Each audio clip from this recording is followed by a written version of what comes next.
Super Bowl and 6 Pro Bowl appearances.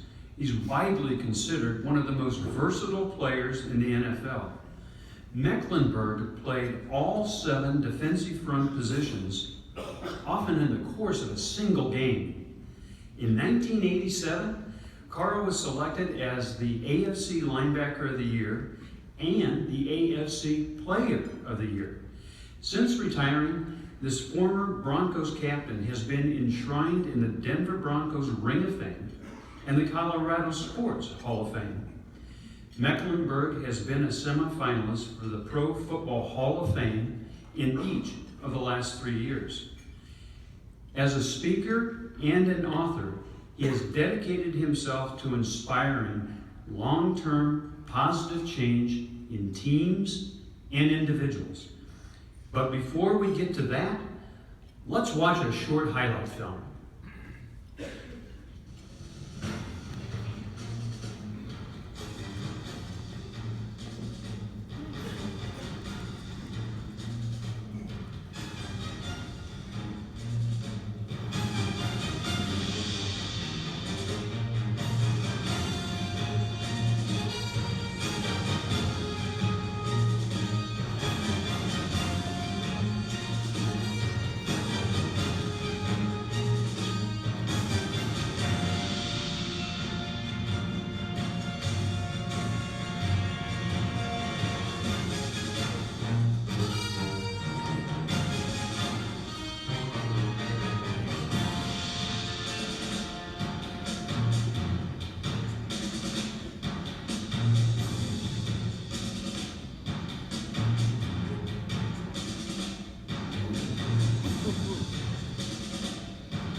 Can you tell I love my job? That was a blast, and actually that was 3 minutes out of 12 years in the NFL, so most people could probably find a few good plays. Dan Reeves was my head coach for most of those years, and Dan was an interesting guy. Dan had his finger on the pulse of the team. He understood when we had stopped progressing the way he expected us to. Once a year, usually after a loss, but sometimes after a win, he'd call us all together as a team and sit us down right before he sent us off to run a bunch of sprints, because that was his answer to most problems. He'd sit us down as a team, and Dan's from Americus, Georgia, so we had this real thick drawl. He'd say, now man, you're either getting better or you're getting worse. You can't stay the same. Dan said a lot of things I'm still trying to figure out, but I understand that. Change is inevitable. It's going to happen. And your business is all about change. Right? That's what makes you successful. Is your small businesses that can make adjustments when it's time to make adjustments. And when the FCC changes something, when new technology comes out, you're faced with change, and you're faced with change constantly. And there's opportunity there. Like Dan said, you're either getting better or you're getting worse. You can't stay the same. Now, I had never given a speech before until my first year with the Broncos. And I grew up in Minnesota. Are there any Viking fans here? I know there's a lot of Kansas City fans. We got a few Viking fans, right? Okay, yeah. I grew up in Minnesota. When the Vikings make the playoffs, people panic. They do. They panic because they think they're going to lose the Super Bowl again. They get this thing in their throat and this thing in their stomach, and they think, oh no, here we go again. And my rookie year with the Broncos, the Broncos made the playoffs, and I was expecting the Minnesota response. And instead, people were going crazy. They were so excited. They were painting their houses orange. There's a whole generation of children named John Elway Wilson or John Elway Smith. The Museum of Natural History decided to take advantage of some of this craziness about the Broncos, and they held a pep rally. And they called the Broncos, and the Broncos assigned myself and our old running back at the time, a guy named Sammy Winder, to go down and speak at this thing. And I'd never done anything like that before. But I thought about it, and I'd done a lot of new things that year. I got married that year. Got my first real job that year, if you count football as a job. Bought my first new car that year, a Trans Am with T-tops. Yeah. So the Museum of Natural History. How many of you have been to a Museum of Natural History? Most of you? Yeah, about half of you. Okay, if you haven't, you've seen that movie, Night at the Museum. You know what I'm talking about, right? So the museum in Denver is very much like the one in the movie, but there's all these one-way streets down there, and they were going the wrong way that day. So I got there a little late. And as I walked in, the lady in charge and Sammy had already given up on me. They were headed down to where this thing was to be held. I hurried up and caught up with Sammy and asked him what was going to happen, and Sammy explained to me that he was going to get up and talk, and then it would be my turn to get up and talk, and then the lady was going to hand us a Seahawk. We're playing the Seattle Seahawks. She was going to hand us a Seahawk, and we're supposed to tear it out. I figured I could do that. And it wasn't a very big crowd. It was maybe 35, 40 people, but they all had their Bronco stuff on, right? Their Bronco hats, their pom-poms, their foam fingers, their jerseys. They had the whole 9 yards. And if you're going to give a first speech, it was a great group to give it to. And Sammy got up and did a wonderful job. Talked about how Elway was going to throw the ball, how he was going to run the ball, how many points they were going to score. And the fans are getting excited, and I'm nervous now. It's hard to get up and speak. I'm sweating, but I gave it a shot. I got up and I started talking about how Bowie Wright and Steve Foley were going to intercept the ball. Randy Gradishar and Tom Jackson tackled the running backs. Myself and Rulon Jones sacked the quarterbacks. The fans getting excited. I'm thinking, hey, I can do this. So then it's time for the Seahawk. The lady takes this bird, it's a taxidermy bird, and hands it to Sammy. And Sammy holds it up over his head and says, Karl, you're the defensive player, you tear it up. And he gives me this thing. Now, if you've been to the museum or you've seen the movie, you've seen the diorama, it's a glass enclosure with the featured animal and the whole environment that animal lives in, right down to the brush and the grass and the ants and the grasshoppers. Very lifelike. Well, this bird wasn't anything like that. This bird looked like it had come out of a shoebox. Its wings were pinned to its side, it had feathers sticking out, it felt kind of crunchy in my hands. I figured they don't need this thing. So I held it up to this side of the room and said, this is what we're going to do to this Seahawks. I told you I'm from Minnesota, right? In Minnesota, if someone says tear it up, they mean tear it up. Sammy's from Mississippi. I found out later in Mississippi Ebonics, tear it up can mean like tear up the town, tear up the dance floor, wrestle around, be rough with someone. I tore that bird in half. Feathers are flying. I throw the half with no head attached to the ground. I tore the head out off the other half. I threw it out in the crowd. The crowd's going crazy. I'm thinking, I love public speaking. This is for me.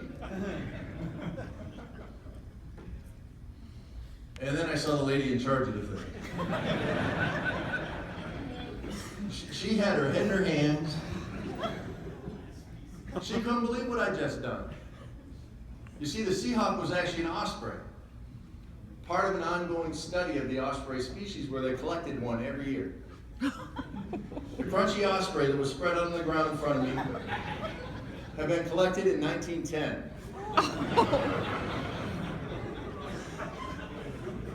I got hate mail from the Audubon Society. My mom and dad lived in Washington, D.C. at the time. They read about it in USA Today. That was an interesting phone call from my mother. As I'm leaving the museum, they're announcing, whoever caught the head of the Seahawk, please bring it back. There'll be 3 passes to the IMAX theater. So that's the courage to try new things, even though they might go wrong. And we're going to talk about keys to success today. We're going to talk about courage, dedication, desire, honesty and forgiveness, goal setting. Universal, unchanging keys to success that allowed your grandparents to be successful will allow your grandchildren to be successful. And the first one is courage. The courage to try new things. And that's how you keep up with change. And there's some veterans out here, you've tried new things and they've gone wrong, right? I mean, that's just part of trying new things. But you've got to have the courage to try new things to keep up. And that's why you're here. I know I'm preaching to the choir. It's really easy to be isolated at a rural telecom. Things that go by, and you're out there and you're dealing with your customers, and you may have 1,000 customers, but there's 2 of them that call you every week, right? They're mad at you about something. And you got to deal with these things, and it's really easy to get behind. This is where you can find the newest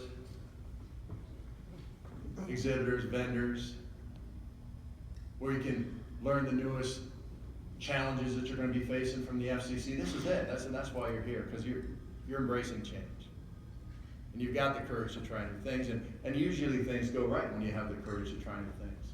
I never played linebacker in my life until my 3rd year in the NFL. My Pop Warner coach, God bless him, a guy named Mr. Thur from South Minneapolis. I was 10 years old. He said, Mecklenburg, you're a big kid, you're a lineman. He put a number 77 on me, and I was a lineman ever since. I was a lineman in high school, lineman in college. The Broncos drafted me as a lineman. 77, that's not a linebacker's number. I made the team as a 3rd down pass rusher and a special teams player. In my 3rd year on the team, the coaches came to me and said, Karl, we love what you're doing on 3rd down and special teams, but we think you can help the team more if you switch to linebacker. And it's a very different job. I mean, a lineman, his hand is on the ground, and he's coming forward. He's coming forward with as big as steps as he can. He's trying to reestablish the line of scrimmage. And his focus is real tight. His focus is either on the ball on a penetrating defense or on the nose of the guy lined up across from him on a reading defense, and that's all he sees. Where a linebacker's up, yeah, he's got to go that way, but he's also got to go that way, that way, that way. And he's got to see the whole field at once, because he's got to tell this guy if anything changes, because he's just staring at the nose across from him. And I've only been on the team for a couple of years, but I'd already seen players get their position changed and then get fired. Right? It's the first step out of the door most of the time. But I believed in myself, I believed in my coaches, and I said I'd give it a shot. I went to training camp as a linebacker, meetings as a linebacker, practice as a linebacker. When game time came, I was still a 3rd down pass rusher and a special teams player until the 10th game of that year. The 10th game of that year, we're playing the Raiders. Biggest game of the year always was for us. Whoever won that game generally ended up in the playoffs, and the team that lost didn't. And I was going to start. Never stepped on a game field as a linebacker before that. And it went fast at first, but I prepared. I knew what to do. I started making plays. I actually had that big hit you saw in the highlight video when I hit Marcus Allen and knocked him out. The Fox television program, the Fox Sports List, listed that as one of the top 10 hits in NFL history. I didn't even know what I was doing yet, but I was a linebacker. There's no question about that. Have the courage to try new things. I believe each of us have more possibility, more potential than we can use in a lifetime. But along with that, we've got free will. And it's up to us to have the courage to try new things and fulfill those possibilities. I played 5 more games as a linebacker for the Broncos that year. The 6th was in the Pro Bowl as an all-pro linebacker. Have the courage to try new things.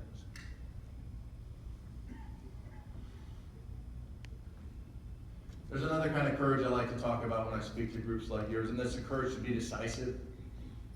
I run a 4.9 40. That's what the 310-pound guys are doing now, right? I mean, I was the 12th round draft choice. I was the 310th pick of the draft. That's 20 guys away from Mr. Irrelevant. That's my last guy. Based on my athletic ability, my 4.9 40. But I found out early on in my career that if I took the first step in the right direction before anybody else did, all the angles would change in my favor. Let me say that again, because that's not just on the football field. That's in business, that's in community, that's in life, that's in relationships. If you take the first step in the right direction before anybody else does, all the angles change in your favor. The tight end can't pin you in, the fullback can't keep you from getting to the line of scrimmage, the guard won't cut you off. It all changes. It's decisiveness. And how can you be decisive? That's the challenge. What's preparation? It's anticipation. It's going in every day with a plan and an understanding of what might happen and what might not happen. Once again, that's why you're here. You're going to have industry speakers for the rest of the meeting here that are going to fill you in on stuff. What you can look forward to. What the FCC's got coming down the pipe. What your competitors are doing. What your opportunities are with the vendors and the exhibitors here. And then you'll be prepared, and then it's up to you to be decisive. I go to speaker meetings every year. National Speakers Association has conventions too. And I know how to be a much better speaker than I am. Right? I've sat through meetings after meetings after meetings after meetings. If I need to do this, I need to do that, I got to do this, I got opportunities here and here and here. I try to lead with one or two things, but I know a lot more than I'm actually doing.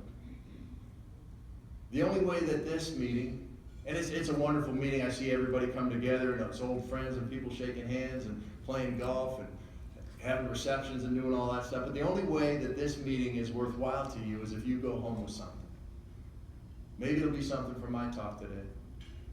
Maybe it'll be something from a breakout session later on, but whatever it is, you've got to go home with something, and then you have to have the decisiveness to put it in place, the courage to try something new. In 2013, Peyton Manning set all the records for passing in the NFL. It was amazing. He had more touchdown passes, he had more yardage than any other quarterback had ever had in a single season. And he broke a couple of career records too for the Denver Broncos, and it was amazing to watch. But if you took that 2013 Peyton Manning and sent him to the Combine is where they test rookies that are coming into the draft every year. You send him to the Combine with all the other starting quarterbacks in the NFL and see how fast he can run and how high he can jump and how much weight he can lift, how accurate he is throwing the ball. Peyton would have been in the bottom third of the NFL quarterbacks that year. But he set all the all-time records that year. How could that be? Well, because he's decisive. If you had the opportunity to watch his retirement speech, the thing he said at the very end of the speech was, I have no regrets. I was more prepared than anybody in the NFL has ever been, and that's why I have no regrets. There were guys who were better athletically, there were guys who were better in other ways, but I was the best prepared, and that's what made him the best. It's preparation, it's anticipation. Once again, take advantage of the opportunities here. Your association, your local state association, Matt's here, gives you opportunities to meet other people, and you run into problems and you've got a phone number to call because you met somebody here at Matt's who's gone through the same problems that you're going through. Have the courage to be decisive. I've got 3 children of my own. My oldest son, Luke, is 31 now. My daughter's 26. My youngest, Jeff, is 18. And they all went through karate. It was interesting. If you watch them going through karate, they teach them discipline. They teach them how to be polite. And one of the interesting things they did is between yellow belt and green belt, the next belt, they have a board that they ask the kids to break. They hold a half-inch thick pine board in front of the child and say, you're going to punch this and you're going to break this. Now, each of my kids was really concerned about, of all the tests that they went through in karate, that was the scariest one. because they know that board is hard. They sat at a desk with a wood top on it at school. They walk on wood floors, they come through wood doors. They know that wood is hard. But what they teach the kid is to aim beyond the board. If your target is the front of the board, it's going to hurt. If your target is behind the board, you'll pass through the board and it doesn't hurt. Aim beyond the board. I think it's the same thing in life. To me, your desires, your passions, your missions, they should be extravagant things. Those are the things that you're aiming at. That's beyond the board. That's beyond the day-to-day challenges you face every day at your telecom or as a vendor. And if you aim for those things and you keep those things in mind, then the day-to-day challenges don't hurt as much. If you focus on the front of the board, if you focus on the one client who's complaining as opposed to the 999 that aren't, then it hurts. That desire, that passion, that mission, that's so critical to your long-term success. For me, it was I want to be the greatest football player that ever played. That's what I thought about it, and I had no business thinking about that. But that's where I was going. So I knew when I made decisions that was another step towards that. And every morning I get up and I do a little Bible study. I think about what's going on that day and prepare. And then I go over my desires, my passions, my mission. Now I'm 56 years old. I'm not Peyton Manning. I can't play football anymore. So I have other passions, other missions, other desires in my life. As a husband and a father, I want to give unconditional, uncompromising love to my family. As a Christian, I want everything I say and do to reflect God's love. As a speaker and an author, I want to inspire long-term positive change. That's what I want to do. And because I know what I want to do, I can set goals in that direction. And to me, having your desire, your passion, your mission, something that's 10 words or less and that's extravagant, long-term, somewhat general, that gives you an opportunity to focus on those things and step towards those things. Is there anybody here from Greeley, Colorado? No, I hate Greeley. Greeley's where we had our training camp. In Greeley, they would bring 110 players to training camp at the start of training camp, and at the end of training camp, 5 weeks later, there's 50 of them on the team. So more than half are sent home. Every single one of them was gifted enough to play in the NFL. They have scouts whose only job it is to go out to colleges and find players. Find that diamond in the rough. Find that guy who will fit in our system. And they go out and they go to a college. They might go out to Kearney State and go out there and talk to the coach and say, hey, you got anybody who you think might be able to play at the next level? And the coach will give them some advice, and they'll watch film, and if they like what they see on film, then they'll go to practice or go to a game, or they'll talk to you. The Broncos sent 2 different scouts to scout me. Now, I'm the 310th pick of the draft. 2 different guys came all the way out to Minneapolis to scout me. Each of them ran me through a battery of tests. How fast can you do the shuttle run? How high can you jump? How many pounds can you lift? How fast can you run the 40? Interviewed me, ran me through some mental tests. One of them even interviewed my girlfriend. That's how hard they look at you. I'm the 310th pick of the draft. Imagine how hard they look at those first 30 guys. They know without a doubt that you're capable of playing in the NFL. The question is, do you know? And what's your level of desire, passion, mission? I saw great athletes come and go every year because they didn't know where they were going.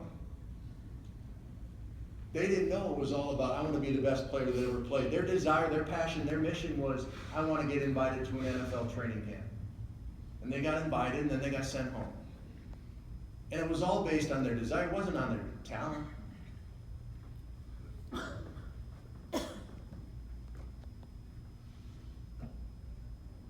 Desire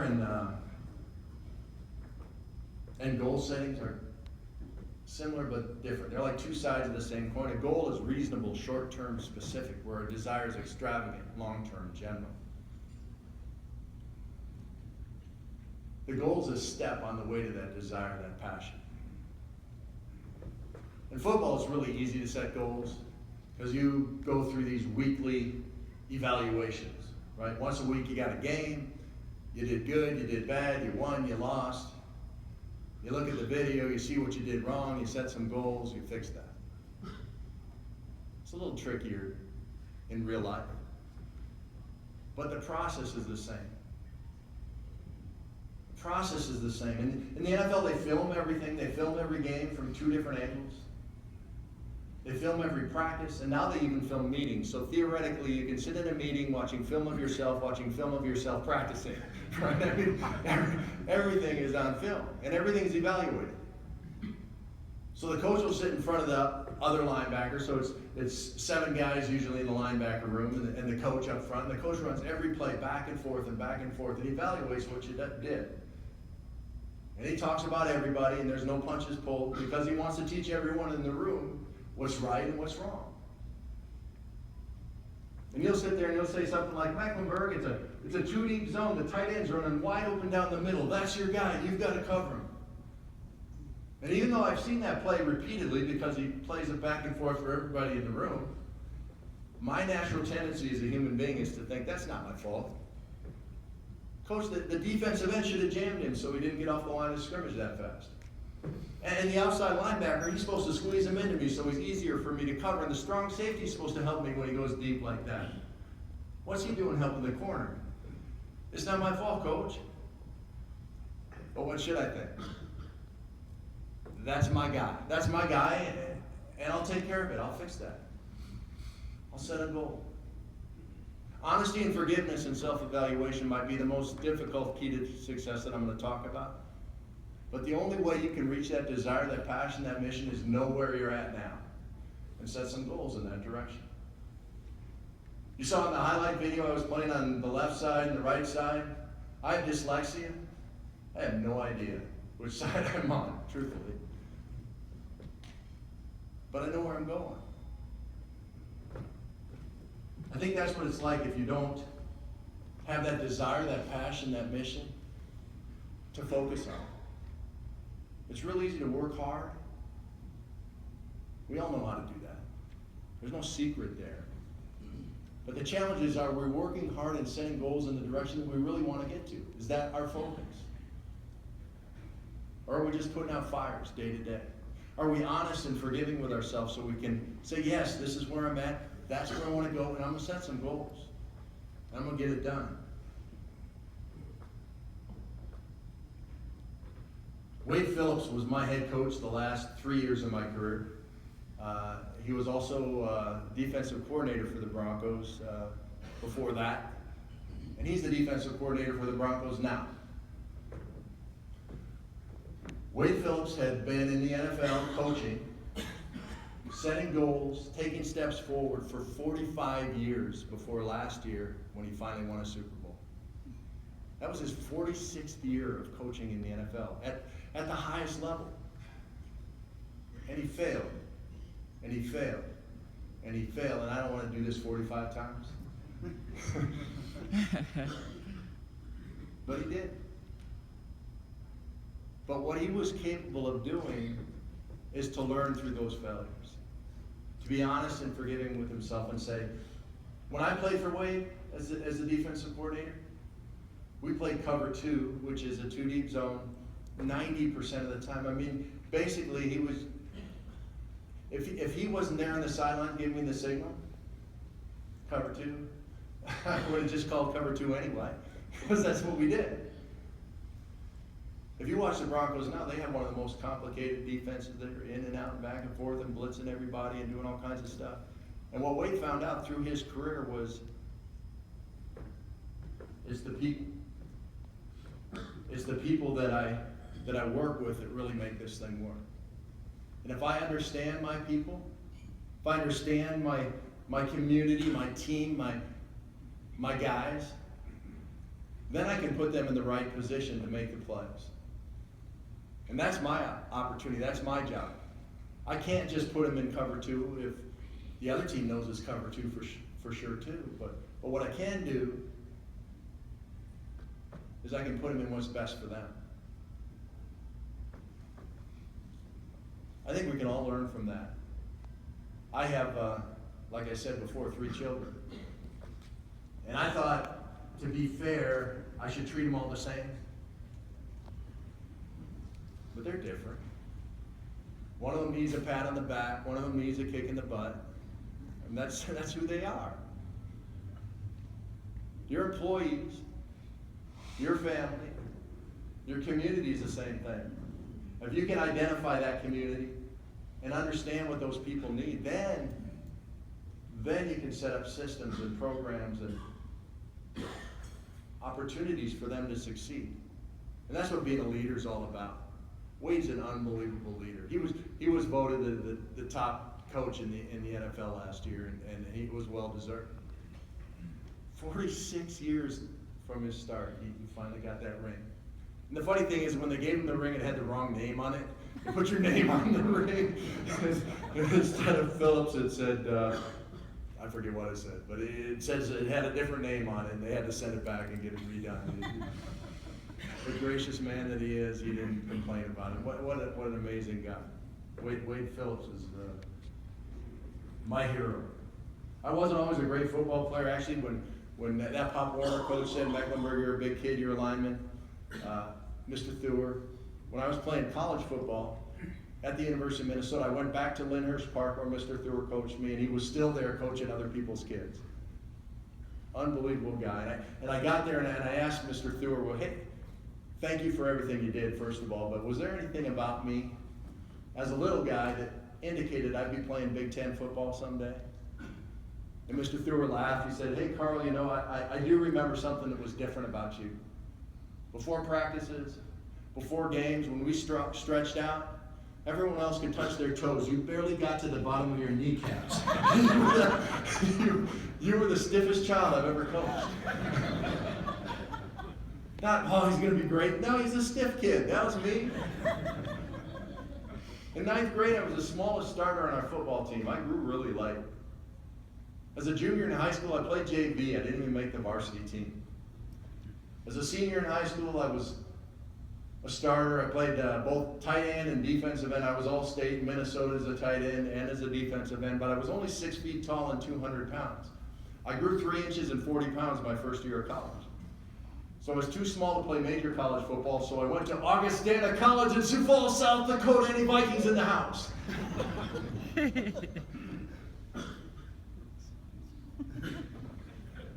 I had a speech in South Dakota and no one raised their hand. Well, I went to Augustana College in Sioux Falls on a 1/3 scholarship, with the understanding if I played well, I get a full scholarship, and the scholarship's important not only from a monetary standpoint, but they just treat you differently if you're a full scholarship player. So I got there and I grew the 3 inches and 40 pounds, and I got good. I mean, my second year there, I led the team in sacks. I played every down on defense. Coach came to me and we had that debriefing session that you have at the end of every season. They talk about last year and what to expect next year. And I'm thinking, this is it. He's going to give me that scholarship, that full scholarship we talked about in my living room if I helped out with the team. I went in there and sat down, and first thing out of his mouth was, Karl, we know your dad's a doctor. He can afford this school. We're going to take away your scholarship and use it to bring someone else in. My passion, my mission already was I'm going to be the greatest player that ever played the game. It just wasn't going to be at Augustana. So I left Augustana and I walked down at the University of Minnesota. When you transfer between four-year schools, you're ineligible. You can certainly practice. So my job that year was to be a live blocking dummy. Right? I'm supposed to imitate the guy from Iowa or Michigan State or whoever we're playing that week. If I wanted to eat with the team, I had to sweep up the weight room or sweep up the locker room. Usually they put your jersey number on your laundry bag. The number on my laundry bag was number 114. Right? There's no 114 in football, but that was me. Once again, it didn't matter. I knew where I was going. I was the best live blocking dummy that team had ever seen. As soon as I was eligible for a scholarship, they gave me one. Man, that felt good. Have you been there? Where you work and you struggle and you're trying to reach this passion and you hit a milestone on the way there? I don't know that there's a better feeling in life. So a week later, a week after they gave me the scholarship, we had that spring game that every team has. I know Nebraska has it out here. First offense plays the second defense and vice versa. They invite the fans out. Well, I tore a ligament in my knee in the spring game. This is a week after they gave me the scholarship.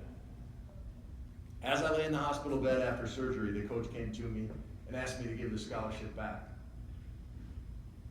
Have you been there? Where you work and you struggle and you fight and you finally accomplish this thing, but somebody pulls the rug out from under you. Government has a new idea. All of a sudden that technology you bought is out of date right away. Or maybe it's a personal thing. Maybe that person that you spent your life courting and you thought you were going to spend the rest of your life with decides to go a different direction. Whatever it is, don't give up. Don't quit. That's the difference between successful people and those that aren't. Successful organizations and those that aren't. Successful families and those that aren't. Successful communities and those that aren't. This is my scholarship. I was the best defensive player that team had. It got so bad in an effort to have me give up my scholarship, they wouldn't let me rehab my knee in the men's training room. They sent me to the women's training room to rehab my knee. What were they thinking? I was a 20-year-old kid. That's still my good knee.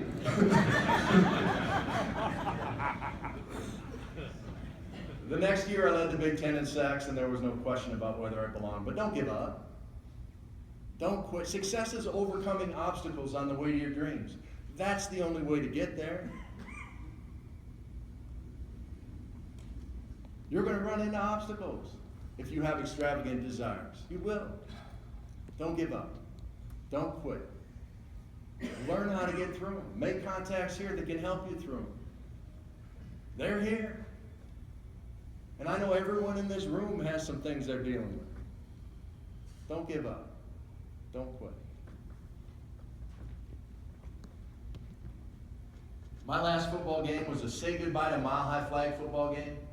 Anybody go to that? I know we got a few Bronco fans in here, but what they had done is they had Mile High Stadium, and then they built the new stadium on the parking lot of Mile High Stadium, and then they were going to tear down Mile High Stadium and make the parking lot over there. Right? So for quite a while, about 5 weeks, there were two stadiums sitting side by side. And this promoter had a great idea. He said, let's have one last game in Mile High Stadium. We'll bring in NFL greats from the past to play against Bronco greats from the past. So on our, Elway was our quarterback. Joe Montana was their quarterback. Mike Singletary was their middle linebacker. Randy Gradishar was ours. They had Refrigerator Perry on the defensive line. We had Barney Chavis on it. You get the idea. Well, the guy I remember most from that game was a guy named Bubba Paris. And I don't know if you remember Bubba, but he was an offensive tackle who played for San Francisco for years, through their Super Bowl years. He played at Michigan when I played in Minnesota. So I played against Bubba in college. I played against Bubba every year in the preseason. For some reason, the Broncos always play San Francisco. They're playing them again next year in the preseason, I'm sure, because every year they do. Played against him in the regular season, played against him in the Super Bowl, played against him in the Pro Bowl. I knew Bubba, Bubba knew me. Now the promoter had a great idea, but he was cheap. He only rented one locker room. Both teams changed in the same locker room. And he only bought one size shirts and shorts, 2X, which is what I wear. Bubba is 6'8", 315, he's got to be at least a 6X. And Bubba comes to me before this game, dead serious, looking like he's wearing a thong. And turns to me and says, "Hey, Karl, slow down, please. Really, this is just for fun. Slow down. I mean it, slow down." The giant was afraid of me. And the giant was afraid of me because he knew I was going to bring it. It didn't matter if it was a preseason or the Super Bowl. He was going to get full effort out of me every single day, every single play. And why not? How can I find out how close I'm going to get to that passion, that mission, that place I want to get if I don't give full effort? Now, if it was just effort, I'd get up here and I'd say effort and I'd sit down. It's not just effort. But effort has got to be a piece of it. And I know it's really easy to say, well, I worked really hard at work today. I don't have time to deal with my family. or I don't have time to deal with this community issue that's going on. Effort is unlimited. If you put in more effort, then you'll develop more effort. If you allow yourself to focus all your effort on one thing and just shut out the rest, there's no way you can be successful in one piece of your life and feel successful through the rest of your life. You've got to spread that effort out, and that effort is unlimited. As long as you approach it that way, it's all in your mind. It's not something that you only have so many pieces of effort that you could use in a lifetime. It's not that way. It's a lifestyle. It's an approach. It's a personality. It's a commitment to success in your entire life.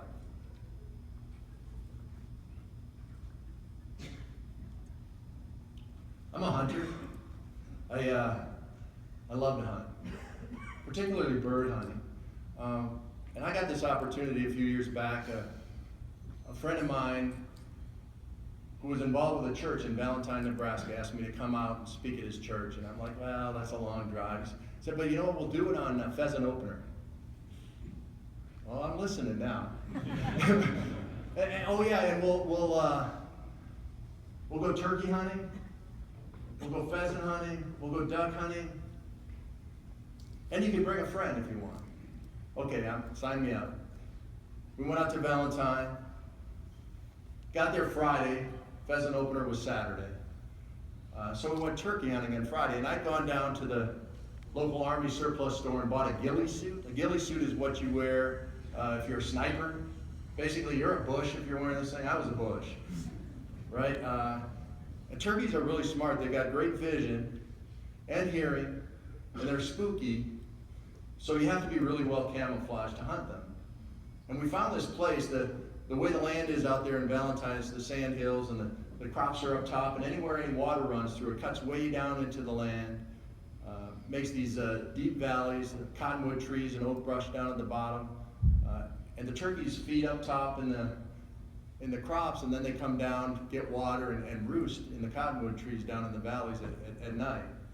And so we found this place where the creek ran through along a 2-track road, and the road crossed the creek, and there's a culvert going over. And turkeys don't like getting their feet wet, so they were you can see all the trails crossing that little culvert, that little bridge.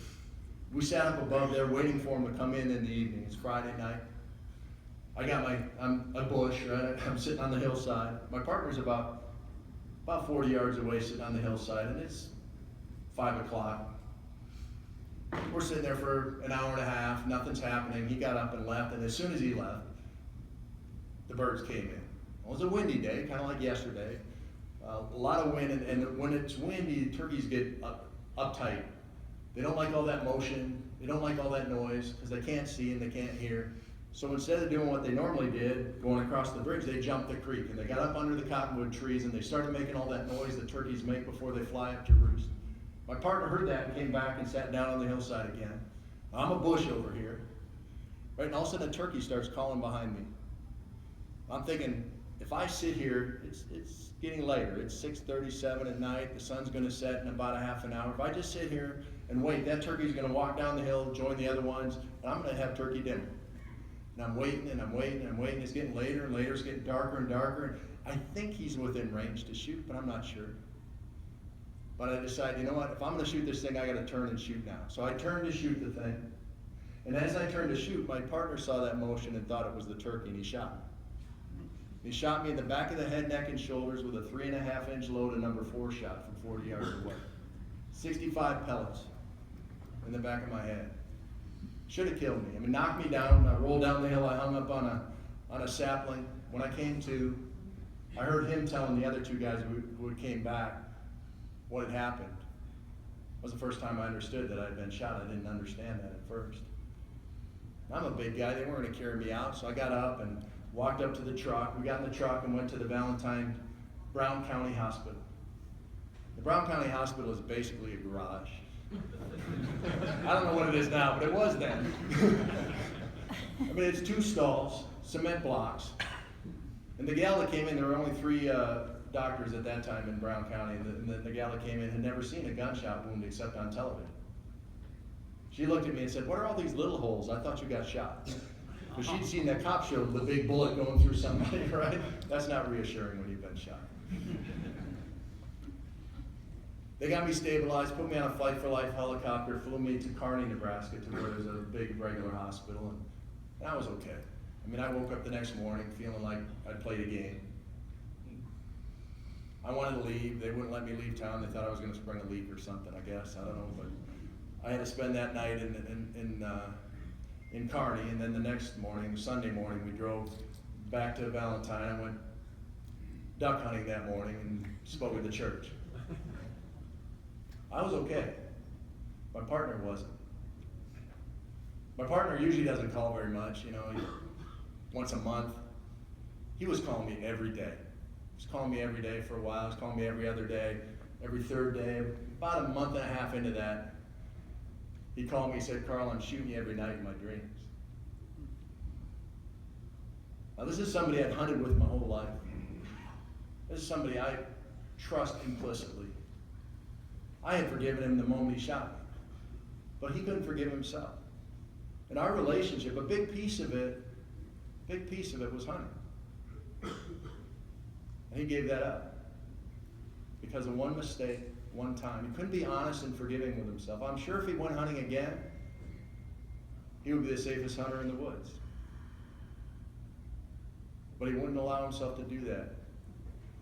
Honesty, forgiveness, and self-evaluation isn't just in the little things.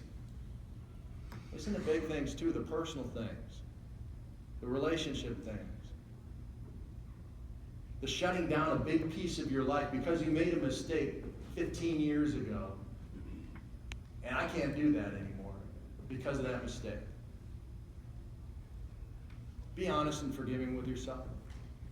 So much potential in this world is lost because people won't forgive themselves. So much joy, so much possibility is lost because of that. Be honest and forgiving. I had the opportunity to go to the Orion launch. I don't know, it was last year. I don't know if you remember that, but the Orion is the space vehicle that's going to go to Mars eventually.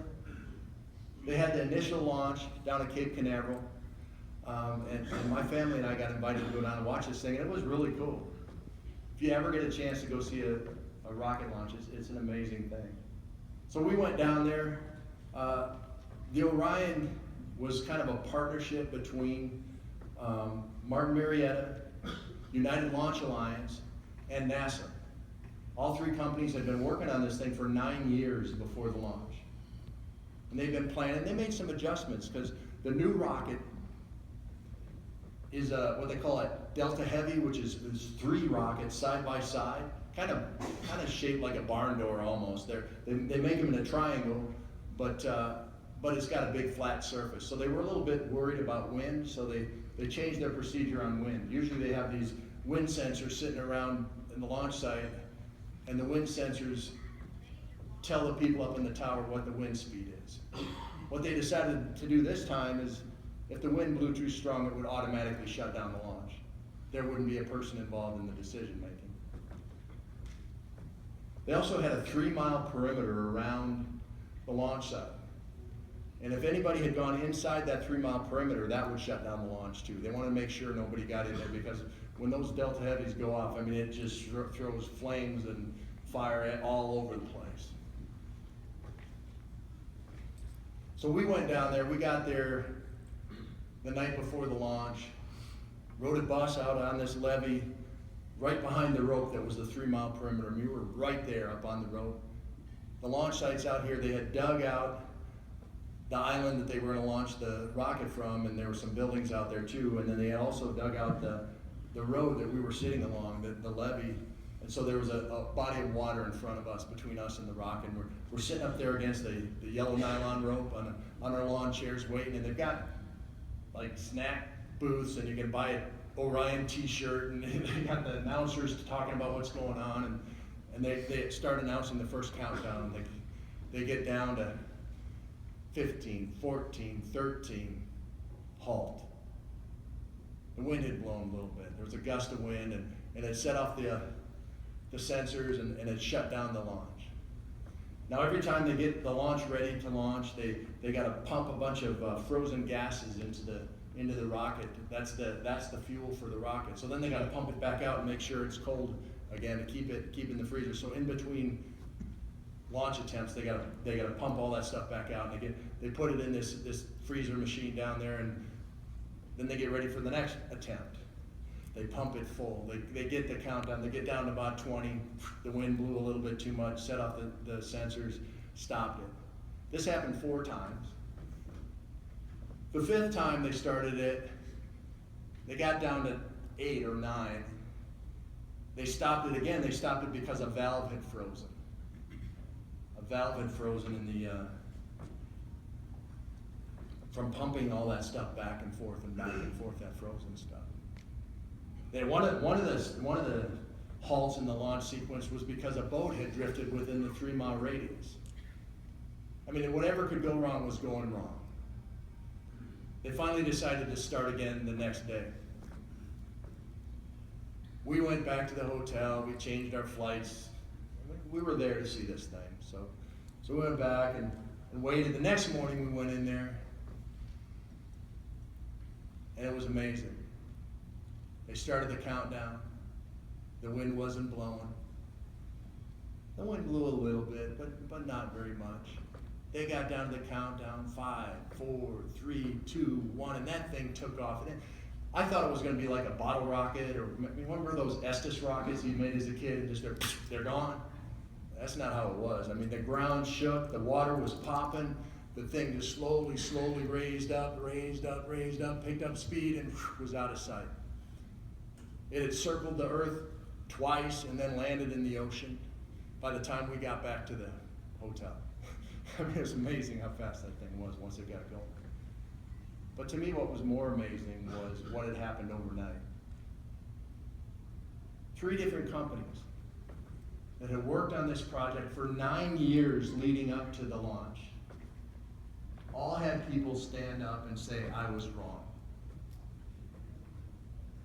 At United Launch Alliance, somebody stood up and said, you know what? That wind thing, we should just let the people in the tower make those decisions. So the next day, the second day when the launch went right, it was up to the people in the tower whether the launch went off or didn't go off. Somebody at NASA called down to the Air Force and said, you know what, let's get those helicopters scrambled early. So if anybody's in any danger of drifting within the 3-mile radius, that we'll get them out of there and we won't have to stop the launch. And somebody at Martin Marietta said, you know what? From now on, every time we use a Delta Heavy rocket, when we pump that fluid in and out, we're going to open and close each valve 10 times. Honesty and forgiveness is not just a personal thing, it's a corporate thing. And it's so hard to do. You look at any corporate failure, any big news corporate thing like GMC and their crash bags that pop out, or you look at what's going on with Wells Fargo, any of those things, if someone would have had the courage to stand up and just say, I'm wrong, we can fix this, we can change this, it would have made a huge difference for those companies. Honesty and forgiveness and self-evaluation is huge. I played on some great Bronco teams through the years. The old guys got along with the young guys. The black guys got along with the white guys. The rich guys got along with the richer guys. we played in 3 Super Bowls, 86, 87, 89. I got the fancy break. Man, it was a blast because we all knew what was important. We were there to win the Super Bowl. And we all got along because of that. We knew where we were going. And there was no question what was important. I also played on some bad Bronco teams. I mean, my last year there was 1994. That was Wade Phillips' last year as head coach. You Bronco fans will remember that was a tough year. We lost our first 4 games. I mean, there are places that's acceptable, not in Denver. We had people behind our home bench at every game chanting, Wade must go, Wade must, all game long. It was brutal. Nobody got along. Everybody was just worried about their own stuff. How come I'm not making as much money as that guy? And how come I'm not getting as much playing time as he is? And we stunk. And the funny thing was there weren't that many different people on those teams. We lost somebody over here, we'd added somebody there. And we went from Super Bowl to losers. See, a team is like a teeter-totter or a seesaw. On one side, you got the winners. They think long-term, they're the leaders. They think we instead of me. They put the team passion, the team mission first. On the other side, you've got the egos. They think short-term. Where's my money? How little can I do today and still keep this job? You know that guy. The rest of the team's in the middle. They can kind of go either way. So by adding or subtracting a leader or an ego, you tip that teeter-totter one way or the other. That middle group starts sliding that way, and you've got momentum towards success, or you've got momentum towards failure. That's how it happens in the NFL. That's how it happens in my family. That's how it happens in business. That's how it happens in communities. That's how one person can make a huge difference in a large team concept. Step out of the middle group and become a leader. Obviously, you're here because you're leaders. Once again, I'm preaching to the choir, but how do you tip that thing the way you want it to go if you're a leader? Well, you give opportunity to these people. You let them know, these people in the middle, that can kind of go either way, you give them opportunities to lead. You pay attention to their suggestions. You find out what they're good at, and you give them that opportunity like Wade Phillips did. And then all of a sudden you've got another leader, and that thing tips the way you want it to go.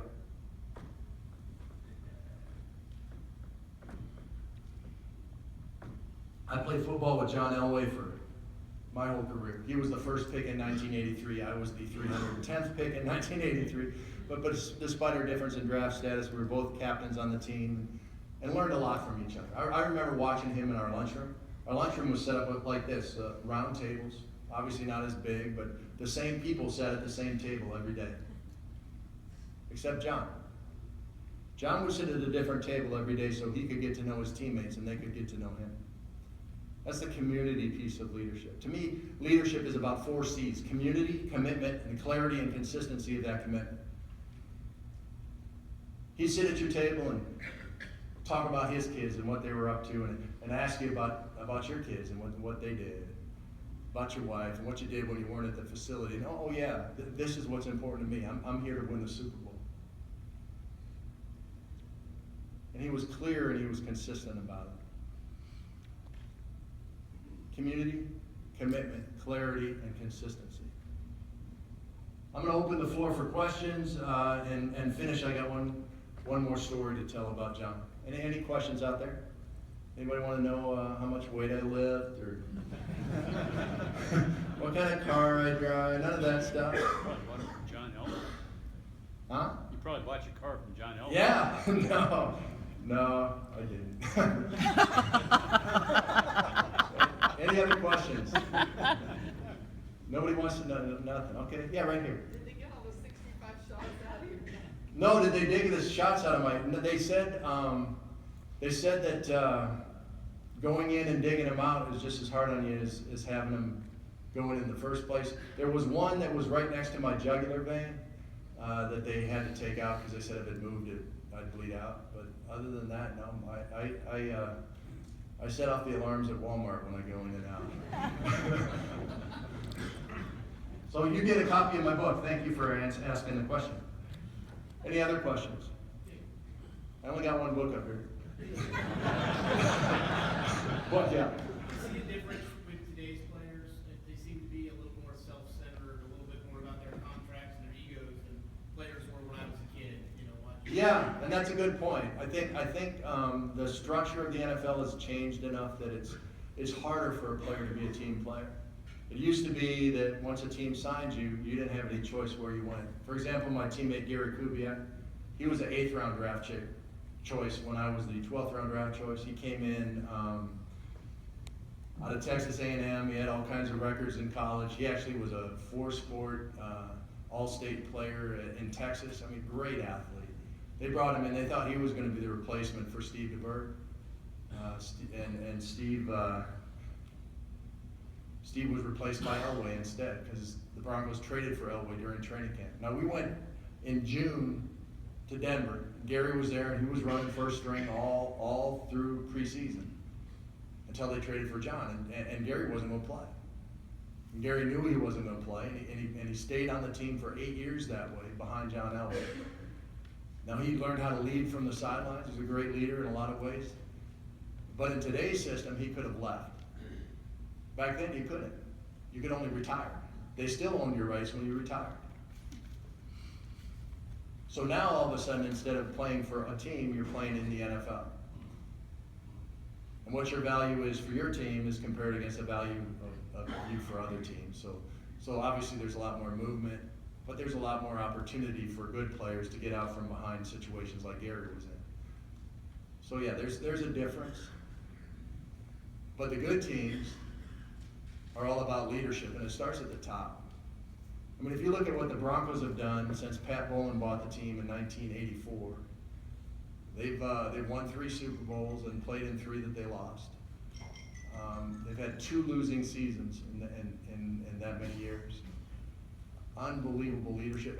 And Pat has Alzheimer's now. He hasn't been in the office for 3 years, except the amazing thing is the culture that he established there is still there. That's how strong of a leader he was. It was all about winning to him. So you can establish that even in today's NFL if you keep the leaders and the guys that understand that there.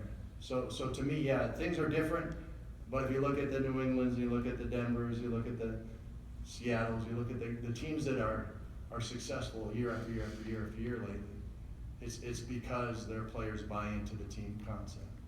And it's the same in families, and it's the same in businesses. If you're going to be successful, it'll be because your people believe that you understand them, you believe in them, and they're going to be successful for you, with you. Other questions? So John was the first pick in 1983. I was the 310th pick, like I said. We had lots of conversations through those years. The one I remember most was on a flight back from my last away game. We're flying out of San Francisco. We just lost again. It was that 1994 Wade must go year, brutal year.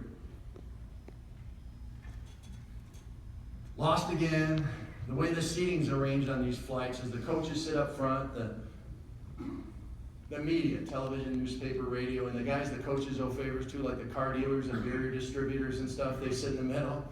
And the players, youngest to oldest. John and I are the 2 oldest guys. We're in the very back. He's got an ice bag on his neck. He had hurt his neck earlier that year. And even though we weren't going to the playoffs, he was still playing because he knew he had to be committed to that team passion. It had to be clear and consistent. He also had an ice bag on his knee. He had torn his anterior cruciate ligament, his ACL, in high school. They didn't know how to fix those back then, and if you don't fix them, they dissolve, they go away. So he spent his whole college and pro career with his knee shifting back and forth, chewing up cartilage. By the end of every season, his knee's a swollen mess. He turns to me with his ice all over himself, knowing I'm going to retire, and he says, "Karl, I'm jealous." But he followed that up within 5 seconds by saying, "But I can't quit, I've got to win a Super Bowl." He'd taken that team passion, that team mission, and made it his own. It wasn't I got to break Dan Marino's passing records, and it wasn't I got to go to the Pro Football Hall of Fame. It was I got to win a Super Bowl, and that team was as far from winning a Super Bowl as any I'd been on. That was only the second time in 12 years we were under 500. The head coach was about to be fired, and everyone knew it. The Broncos' best defensive player was retiring. And still, John had to win a Super Bowl. And I played in 3 Super Bowls with John, and we lost all 3. We lost all 3 badly, and John took most of the blame. And still, in his darkest moment, he knew exactly where he was going. The next year, they were 500.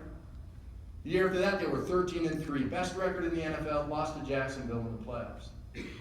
The year after that, they won the Super Bowl. The year after that, they won the Super Bowl again. John was named MVP, and he retired.